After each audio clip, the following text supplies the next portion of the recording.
Hello, welcome to Miniature Realms. My name's Stuart, and today I wanted to talk a little bit about Warhammer the Horus Heresy Legions Imperialis. Now, I'm sure that all of you are well aware that this game is coming back. In fact, by the time you're watching this video, it may have gone up for pre-order. I'm recording this a couple of weeks ahead of the release of the video because I'm going to be away on holiday and I wanted to store up a couple of videos to keep you all busy while I was away. Those of you that know me or have followed the channel for a while or have watched any of my videos that are non-painting related, some of the nostalgia videos or talking about Warhammer Fantasy, will know that Games Workshop in the late 80s, early to mid 90s was a really important time for me and my gaming, and really set me on the path to what I do today.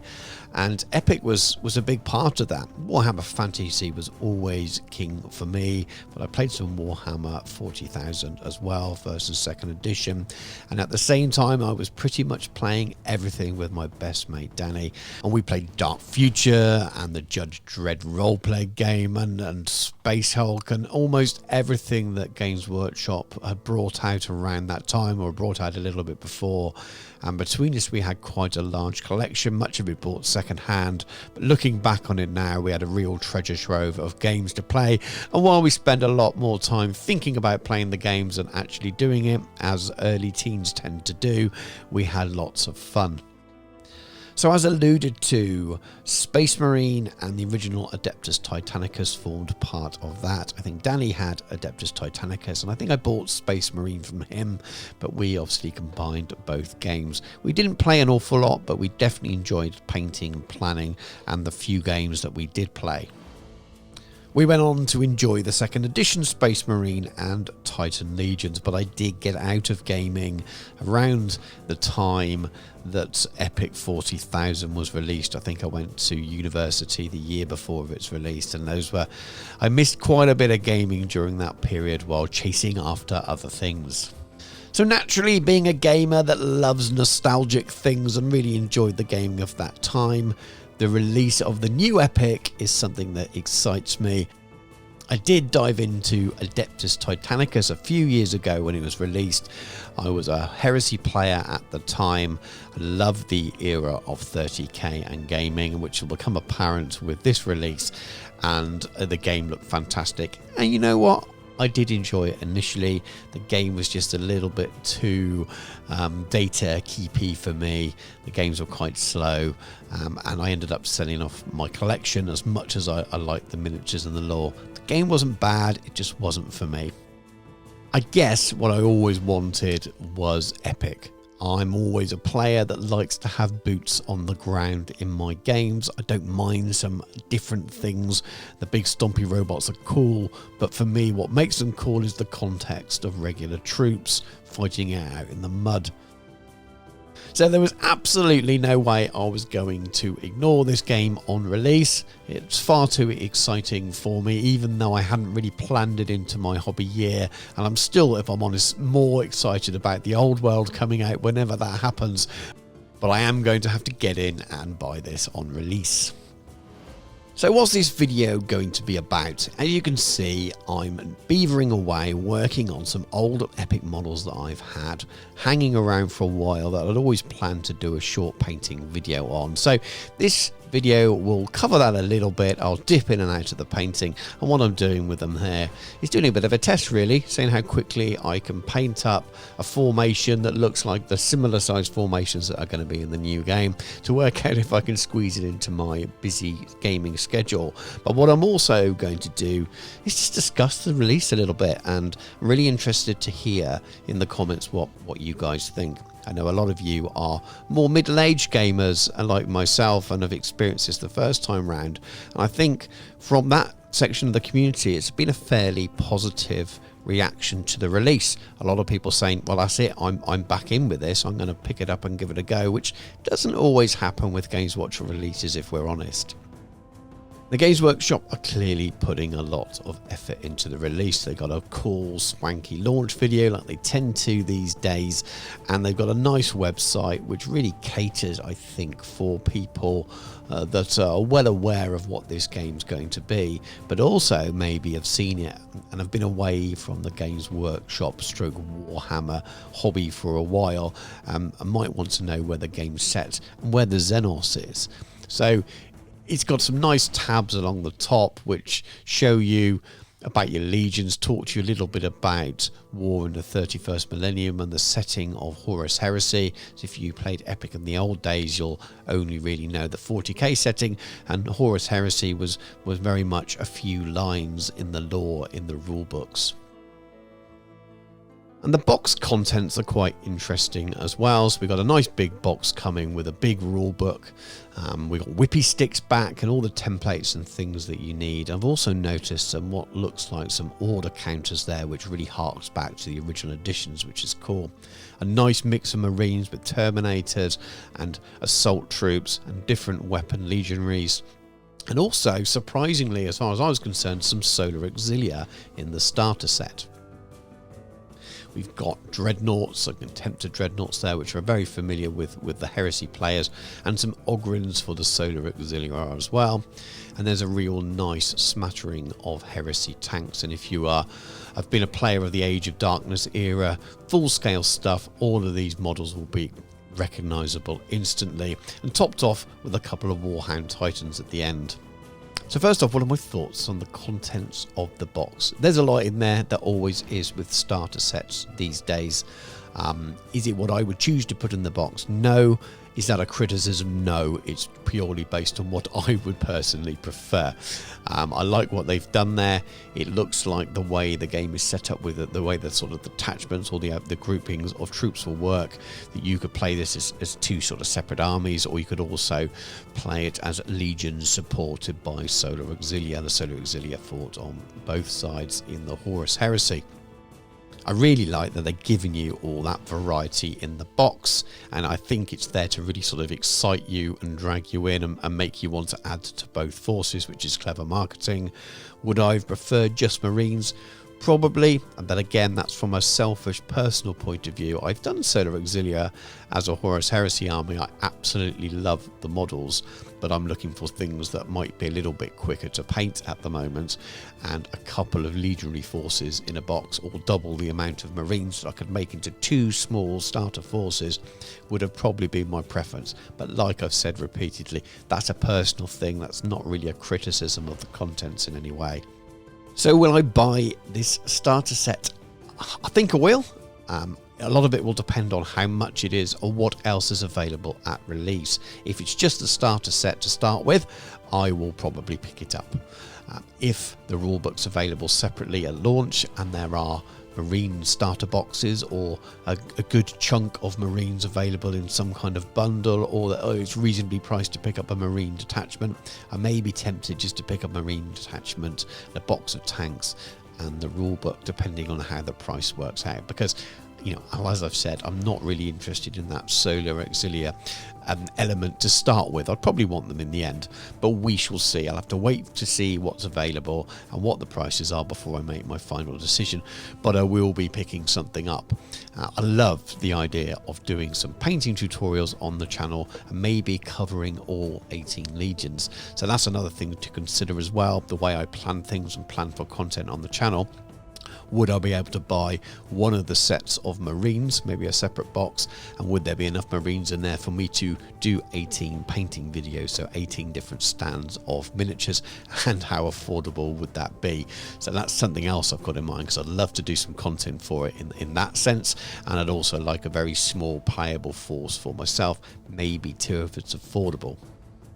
In terms of it being a huge all-encompassing game where I get into it in a massive way, I'm really not sure. I'm not feeling it quite that way. I'm super excited, but I'm enjoying lots of other things, and I've got to bear in mind the balance there. The only thing that is big shadow looming over me that I'm super excited about at the moment still remains the old world. Fantasy is just so huge for me, so I can see this being one of the many other systems I play, just like Flames of War, just like Black Powder and all those other things. It will join the throng. Will it be something that all I do is cover this on the channel? No. Will there be a few videos around release? I'm sure there will be, but I think and I feel at this moment in time I'll be pretty happy with two fairly small armies that I could play against each other with a smattering of support, and that might be enough for me for a little while to scratch that itch, and then we'll see how we go after that. But anyway, as I've been rabbiting on, you've been watching me build and clean up these old epic miniatures, and there's a real little mix here. Some of them were based on the old strips, some of them based on the old squares, and I really wanted to kind of make something that looks a little bit like those formations you've seen in some of the images for the unreleased game as it stands. So I grabbed some 25mm round Warlord Games bases, the slightly lipped ones to hide the lips on the bases, and I've got a Land Raider there, I've got a Whirlwind and a couple of Rhinos. I've got 4 of the old style Contemptor Dreadnoughts, and then just a smattering of troop types. I thought it'd be fun to base them all up and try and paint them in the method I may well use to get a quick but eye-catching army done. I've added base texture before I sprayed them and undercoated them as well, and I think it's going to be some fun. I've tried to use the method I have recently on some Imperial Fist commissions I've been doing and a very recent tutorial, so if you've seen those you may be familiar with that. Did a black prime, then I used a brown zenithal on top, and then I've added a little bit more white zenithal afterwards to really pick out the light areas. After that I've airbrushed on some Nazdrag yellow contrast paint, thin 50-50 with water, thin enough that the pre-highlight shows through, and I think you can see that really well on the tanks. And once that's down, that was a super quick way of getting the base colours down, and you could base those and be done at this scale.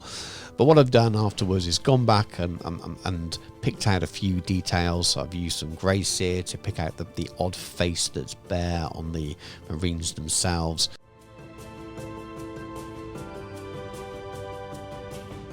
And after that, I've picked out all the weapons and the tracks with contrast black Legion.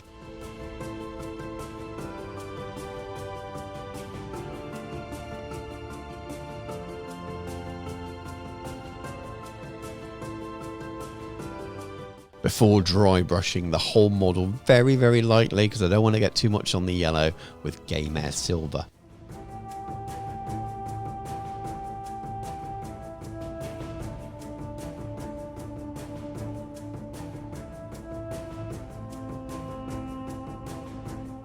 Had to be especially careful there on the infantry because you really just don't want to make them look silver, so I'm almost tickling them with the brush with hardly any paint on. After that I've gone back round with the black again and rimmed the edges of the shoulder pads and tidied up a little bit. Adding flesh wash to the faces, some red contrast to the tabards and things, and adding a little bit of extra colour and tidying up the banners. I've added some Agrax Earthshade to all the bases just to sort of add some depth and darkness to that overspray all over the textured paint. I had some decals left over from my Horus Heresy Imperial Fist sheets, and I've added the smallest ones a couple of places on the tanks and on the banners.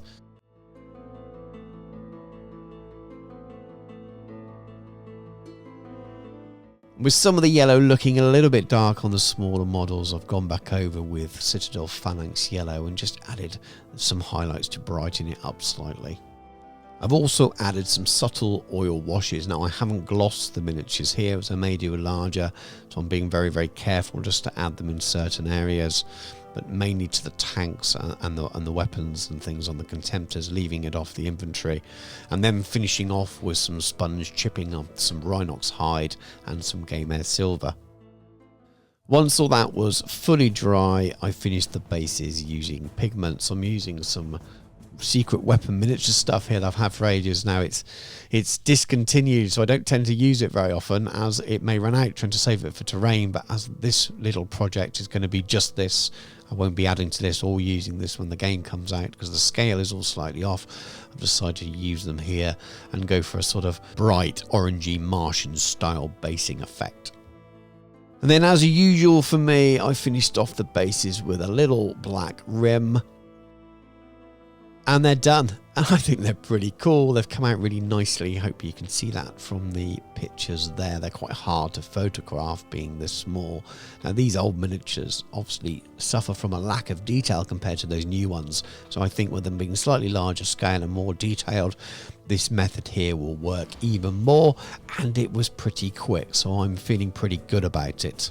So I really want to know what your thoughts are on the game now. It may well have just been released by the time this video is coming out. Who knows? They said sometime in August for a pre-order date. I may be on holiday in my camper van in Europe and struggling to find enough signal to do a pre-order. Hopefully not. Otherwise, I'll have to grab it when I come back. So are you going to grab the game yourself? What are your plans? Are you just thinking about maybe waiting and see how it pans out? So you're going to go straight in on launch day and pre-order a starter box? I'd love to know what people's thoughts are on it. I'm also interested what people think about its longevity and is it going to work? If you've been away from the game for a while, you may not realise there has been an underground Horus Heresy 30k epic scene for years and years and years, and you can buy beautifully 3D sculpted miniatures that absolutely match what you're getting in the box there from what I've seen. Now, they're not commercially available, obviously for IP reasons. You have to be part of the club to do it, but it's usually that core of Grognard gamers who really love a game that help drive it on when there's a new edition. Are those people going to be interested in picking up this stuff when they've already have massive armies? I'd love to know what you think about that. Maybe that scene is just a lot smaller than I think it is. It's going to be niche as it is anyway, and there's going to be so many new people who don't have access to that kind of thing that will just come on and flood the market with this, that it won't really affect it.